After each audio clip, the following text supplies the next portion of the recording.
शुरू अल्लाह का नाम लेकर जो बड़ा मेहरबान निहायत रहम वाला है। नून, कलम की और जो कुछ लिखने वाले लिखते हैं उसकी कसम कि ऐ पैगंबर सल्लल्लाहु अलैहि वसल्लम, तुम अपने परवरदिगार के फजल से दीवाने नहीं हो, और बेशक तुम्हारे लिए बेइंतहा अजर है, और यकीनन तुम अखलाक के आला मर्तबे पर हो। सो अनकरीब तुम भी देख लोगे और ये काफिर भी देख लेंगे कि तुम में से कौन दीवाना है।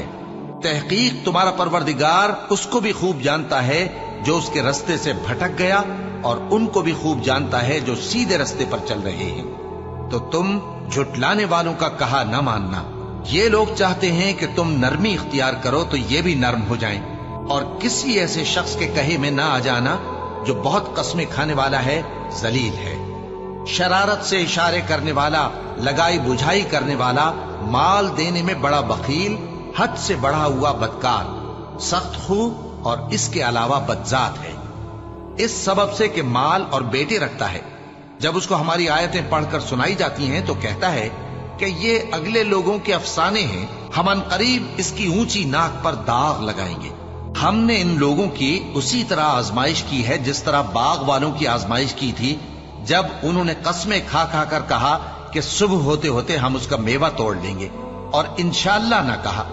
सो वो अभी सो ही रहे थे कि तुम्हारे परवरदिगार की तरफ से रातों रात उस पर एक आफत फिर गई, तो वो ऐसा हो गया जैसे कटी हुई खेती। फिर जब सुबह हुई तो वो लोग एक दूसरे को पुकारने लगे कि अगर तुमको काटना है तो अपनी खेती पर सवेरे ही जा पहुंचो। सो वो चल पड़े और आपस में चुपके चुपके कहते जाते थे कि आज वहां तुम्हारे पास कोई फकीर ना आने पाए, और कोशिश के साथ सवेरे ही जा पहुंचे, गोया पैदावार पर कादिर हैं।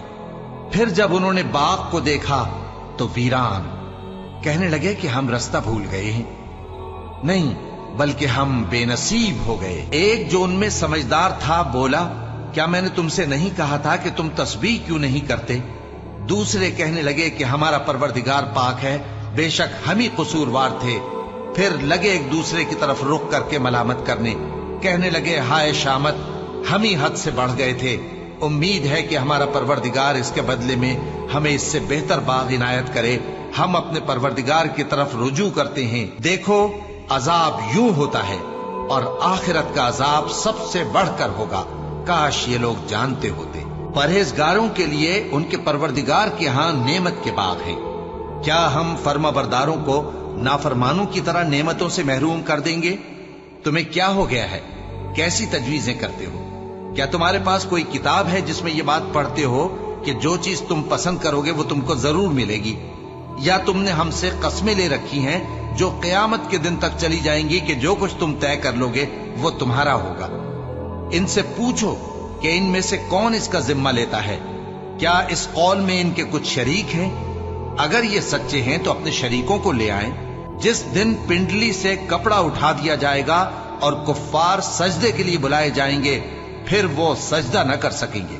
उनकी आंखें झुकी हुई होंगी और उन पर जिल्लत छा रही होगी, हालांकि पहले उस वक्त सजदे के लिए बुलाए जाते थे जबकि वो सही और सालिम थे।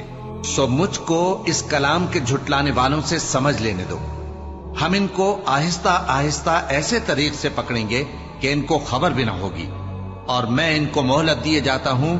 मेरा दांव बड़ा मजबूत है। ए नबी, क्या तुम इनसे कुछ मुआवजा मांगते हो कि इन पर तावान का बोझ पड़ रहा है, या इनके पास गैब की खबर है कि उसे लिखते जाते हैं? सो अपने परवरदिगार के फैसले का इंतजार किए रहो, और मछली का लुकमा होने वाले यूनुस की तरह न होना कि उन्होंने अपने रब को पुकारा जबकि वो दिल ही दिल में घुट रहे थे। अगर उनके परवरदिगार की मेहरबानी उनको न संभाल लेती तो वो चटियल मैदान में डाल दिए जाते मजमूम हालत में। फिर उनके परवरदिगार ने उनको बरगुजीदा करके नेकूकारों में शामिल कर लिया।